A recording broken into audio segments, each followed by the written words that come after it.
ജയറാമും കാളിദാസ് ചെറമ്മും വീണ്ടും ഒന്നിച്ച ചിത്രം ആശകളായിരം. വർഷങ്ങൾക്ക് മുൻപ് ഇവർ അച്ഛനും മകനുമായിട്ട് സ്ക്രീനിലെത്തിയപ്പം ആ സിനിമ ഏറ്റെടുത്ത് ഇപ്പോഴും നമ്മുടെ ടോപ്പ് ഫേവറേറ്റ് ലിസ്റ്റിലുള്ള ഒരു സിനിമയാണ് കൊച്ചു കൊച്ചു സന്തോഷങ്ങൾ. ഇത്രയും വർഷങ്ങൾക്ക് ശേഷം വീണ്ടും ആ ഒരു അച്ഛൻ മകൻ കോംബോ സ്ക്രീനിൽ കാണാൻ പറ്റുന്നതിൻ്റെ ഒരു ഒരു എക്സൈറ്റ്മെൻറ്റിലും ഒരു വെയിറ്റിങ്ങിലൊക്കെ ആയിരുന്നു നമ്മൾ. അതിൻ്റെ ഒരു റിസൾട്ട് ഇപ്പോൾ വന്നിരിക്കുകയാണ്. ആശകളായിരം പ്രേക്ഷകരിലേക്ക് എത്തിയിരിക്കുകയാണ്. ഒരു കംപ്ലീറ്റ് ഫാമിലി എൻ്റർടൈനർ ആണ് ഈ ഒരു സിനിമ. ഫാമിലി ഓഡിയൻസിനെ ടാർഗറ്റ് ചെയ്തിട്ടാണ് ഒരുക്കിയിട്ടുള്ളത്. അച്ഛനും അമ്മയും 2 മക്കളും അടങ്ങുന്ന ഒരു കുടുംബം, മെഡിക്കൽ റപ്പായിട്ടുള്ള ഒരു അച്ഛൻ, ഹൗസ് വൈഫ് ആയിട്ടുള്ള ഒരു അമ്മ, സിനിമാ മോഹം ആഗ്രഹിച്ച് നടക്കുന്ന ഒരു നടനാവാൻ വേണ്ടി ആഗ്രഹിക്കുന്ന ഒരു മകൻ, അതാണ് കാളിദാസ് ചെറം അവതരിപ്പിച്ചിട്ടുള്ള കഥാപാത്രം. പിന്നെ ഒരു അനിയത്തിയുടെ കഥാപാത്രമുണ്ട്, പഠിച്ചുകൊണ്ടിരിക്കുന്നു, ഹോസ്റ്റലിൽ നിൽക്കുന്നു. ഒരു ടിപ്പിക്കൽ ഒരു മലയാളി ഫാമിലിയാണ് ഇതിൽ കാണിച്ചിരിക്കുന്നത്. അച്ഛൻ്റെയും മകൻ്റെയും സ്നേഹത്തിൽ തുടങ്ങി ഈഗോ ക്ലാഷിലൂടെയൊക്കെ കടന്നു പോകുന്ന ഒരുപാട് മൊമെന്റ്സ് ഈ സിനിമയിൽ കാണാനായിട്ടൊക്കെ പറ്റും. ഈ അഭിനയമോഹം തലയ്ക്ക് പിടിച്ച് നടക്കുന്ന ഒരുപാട് പേർക്ക് റിലേറ്റ് ചെയ്യാൻ പറ്റുന്ന ഒരു സിനിമയാണ്.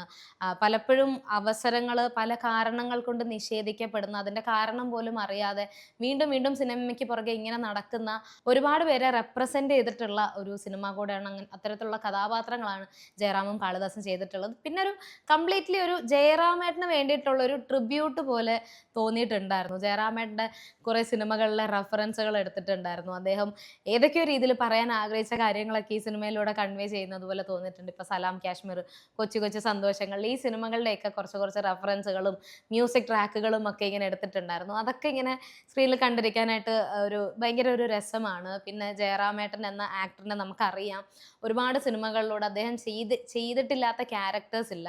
ഈ ഒരു സിനിമയിലും അഭിനയം കൊണ്ട് ഇങ്ങനെ നിറഞ്ഞു നിൽക്കുകയാണ് ജയറാമേട്ടൻ. അതോടൊപ്പം തന്നെ കാളിദാസിൻ്റെ പെർഫോമൻസും എടുത്ത് തന്നെ പറയേണ്ടതാണ്. കാളിദാസിൻ്റെ ഇപ്പോൾ ഓരോ സിനിമകൾ കഴിയുമ്പോഴും ഇങ്ങനെ പറയുന്നുണ്ട്, പെർഫോമൻസ് വൈസ് കാളിദാസിൻ്റെ ഒരു ഇമ്പ്രൂവ്മെൻറ്റ്. ഈ സിനിമയിലേക്ക് വരുമ്പോഴും കുറച്ച് ഇമോഷണൽ രംഗങ്ങളൊക്കെ ഉണ്ട്. വളരെ ബ്രില്യൻ്റ് ആയിട്ട് തന്നെ, വളരെ ഗംഭീരമായിട്ട് തന്നെ കാളിദാസ് ആ സീൻസ് എല്ലാം അഭിനയിച്ചിട്ടുണ്ട്. പിന്നെ ആശാ ശരത്തുമായിട്ടുള്ള കോമ്പിനേഷനും അതെല്ലാം വളരെ നന്നായിട്ട് തന്നെ വർക്കൗട്ട് ആയിട്ടുണ്ട്.